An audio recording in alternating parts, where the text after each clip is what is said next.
What's up, guys? Welcome to Handheld Weekly episode number 2, where I pretty much hit on noteworthy gaming handheld news from the week. So we're going to get into it here. We've got some stuff from some new game releases and updates, some things for new handhelds, MSI, JSAUX, all of that, and a little bit of Switch 2 news to go over. So let's go ahead and get into it.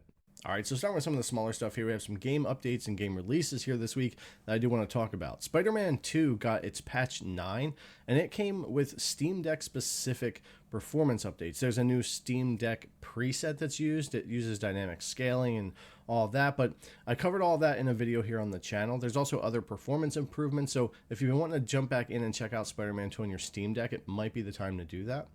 Also, Doom: The Dark Ages, of course, came out this week, and I've been playing it since early access.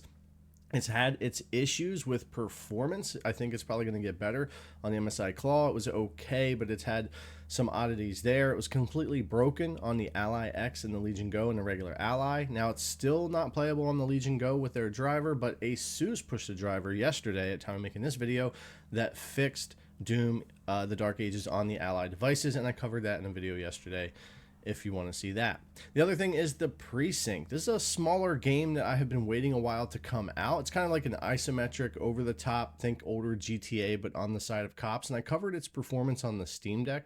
It's a really fun game to play, one I've been looking forward to, and it's running great on all of the handhelds, even though I've only done a Steam Deck video so far. So if you've been looking for something else to play on your handheld, I highly recommend checking out the Precinct. All right, guys, it's time to move on to some of the bigger handheld news stuff that I want to hit on this week. But before we do, a word from today's video sponsor. It seems gaming is getting more expensive than ever. We're looking at one of the most expensive handheld console, PC hardware, and games generations ahead. And that's why it's great to have a place like Eneba, who I've used for years to save on all of our digital gaming needs. Eneba is a safe and secure way to save on over 40,000 digital gaming products, with more being added all the time, including new and old titles, as well as gift cards, e-cards, and more. Whether it's PlayStation, Xbox, Nintendo, Steam, or many more, Eneba has you covered.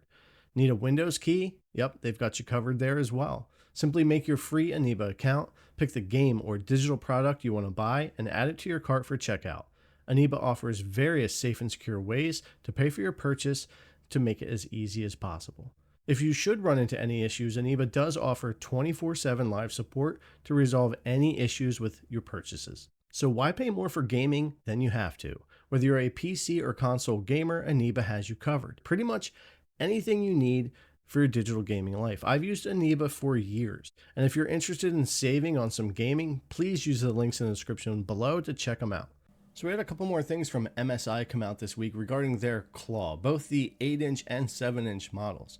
So I talked about that Polar Tempest White 2TB edition that was launching supposedly only in the United States. It was listed on Best Buy for $999 at the time, and things have changed a little bit. Now it looks like there is going to be more of a global launch, or at least EU, America launch of this thing. It's listed for apparently about 1,100 euro, $9.99 USD, and I don't think that $9.99 is going to stick now, because they've already raised the price of the original Claw 8 to $9.99 in the past few weeks, and I covered that in a past video as well. So there's no way the 2TB version is going to stay the same price as what now the 1TB version is. I would expect to see that go up $100 on that to 1,100 USD for the Tempest edition with 2 terabytes. We also had some rumors come out about a new MSI Claw 7 model, an A2HM, that was listed in their actual product listing.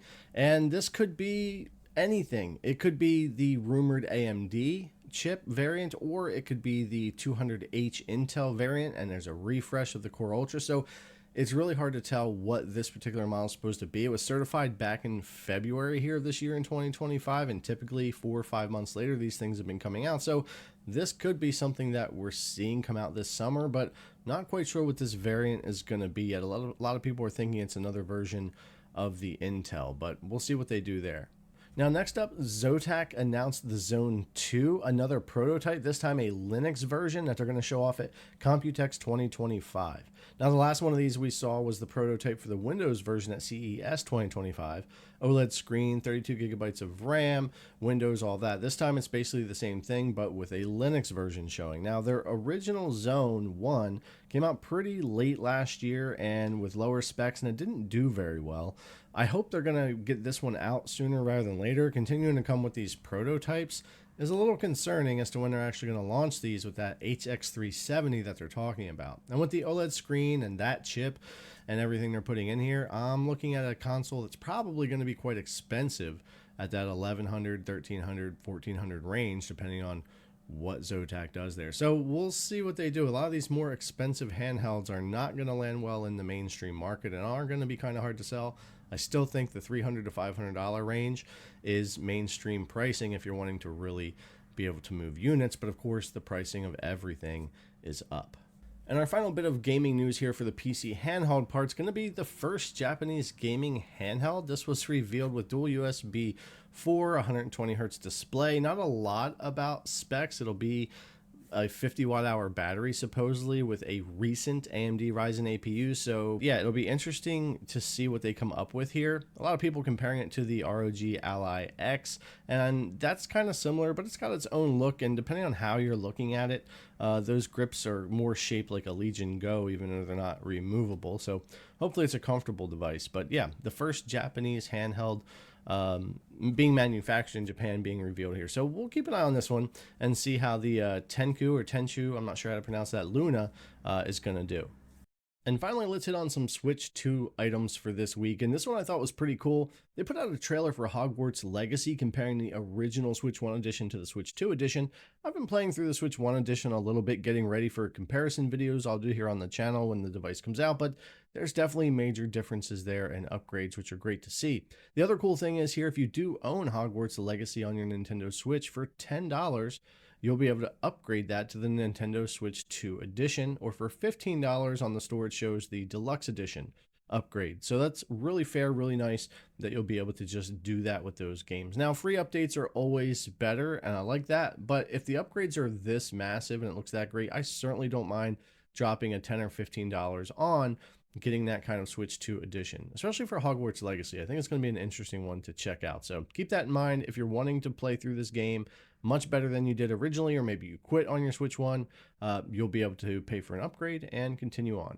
Something else that came out this week that was pretty interesting, Best Buy confirmed that even at their midnight releases, apparently, they will have in-store units for those of you that didn't get to pre-order. I'm sure these are going to be really limited, and depending on what area you're in, how easy it is to get a hold of one or how long the lines will be. And I'm still not sure about them giving out the midnight release pre-orders and also trying to ring people up for new consoles. So maybe that's going to be a launch day thing the following day, but we'll see how that pans out. Either way, they did say most Best Buy stores will have limited inventory of systems, games, and accessories for in-store purchase. So that's definitely something to keep an eye on. Now, if I'm not mistaken, Target also announced something that they will have in-store systems as well in stock for launch day. But again, expect these to go very quickly, be hard to get, and you'll probably want to go get in line early for those. So anyways, if you didn't get a pre-order in yet, Best Buy and Target may be one of your best chances still to try to grab something in store on launch day. And one final thing, we did have those Switch 2 specs leak out this week. Digital Foundry covered that along with some other websites, and I kind of take this stuff with a grain of salt. We already kind of knew this. Ampere architecture, 1,536 CUDA cores versus 256 in the Tegra 1 for the Switch 1. I know a lot of people will look at these specs, and being a PC guy myself, I can look, and it's obviously we're nowhere near some cutting edge handheld, but that's not what Nintendo is going for here, and these kind of specs really don't bother me. It's going to be quite a leap for Switch players, those who have been playing Switch 1 for 7 years like myself, who will pick up the Switch 2 and start playing. Even just from looking at the games and the hands-on impressions and things like that, it's obvious how much better the Switch 2 is over the Switch 1, and I think we're going to get some fantastic Nintendo games, and I think we're going to get much better third-party support than we ever had on the original Switch due to its having more capability, even if it's not that cutting edge stuff. And we've got to keep those prices down because, like I've said before,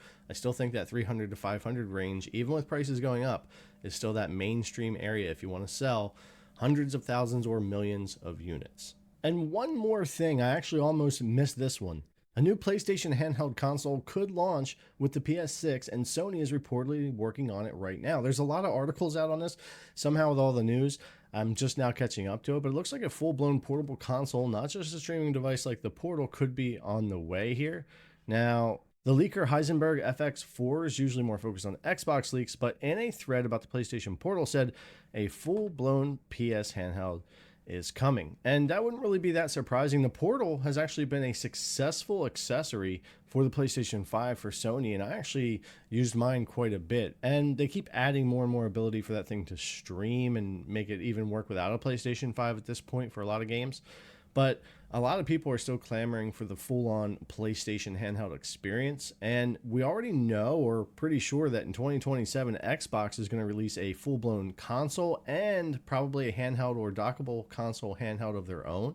And I wouldn't be surprised now, with the popularity of handhelds, Sony coming back in with their own portable, and I know I'd be excited to check that one out. All right, guys, that's your weekly handheld gaming news recap for the week. Spider-Man 2 update worth checking out on Steam Deck. Doom: The Dark Ages fixed on Ally X, and the Precinct is a great grab for your handheld.